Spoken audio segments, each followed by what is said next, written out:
When the Philippines was last under national martial law, Cristina Bawagan became a political prisoner.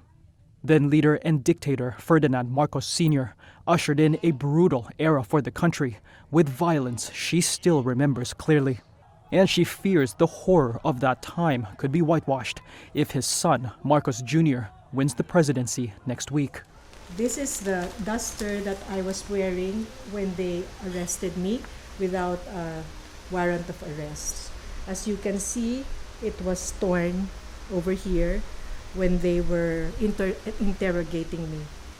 And they fondled my breasts and went on to other forms of torture.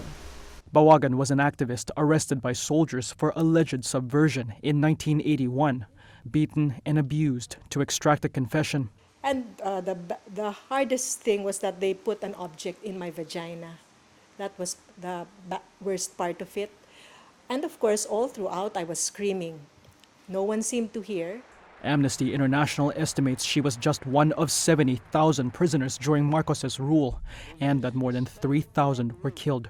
Marcos Sr. was driven out by a people's uprising in 1986. But now, more than 35 years later, his son is not only running for the Philippines' top job, polls show he stands a chance of winning. Critics of the Marcos family say it's an attempt to rewrite history. A fact-checking initiative for the vote, Check.ph, told Reuters last month that from November to February, it had debunked scores of martial law-related disinformation that it said was being used to rehabilitate or erase the record of the elder Marcos. Wilnor Papa, who works for Amnesty in the Philippines, says accountability is what's on the line. We have the Human Rights Claims Board, recognizing more than 11,000 cases of human rights abuses during the time of Marcos.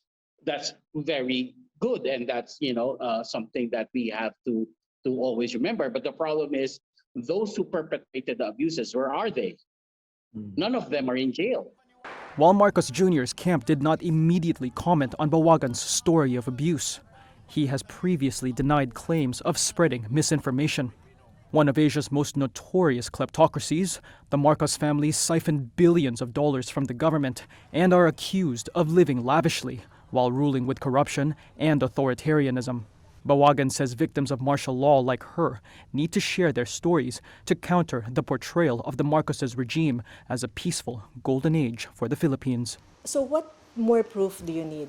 We have all the websites. We have even the Supreme Court rulings.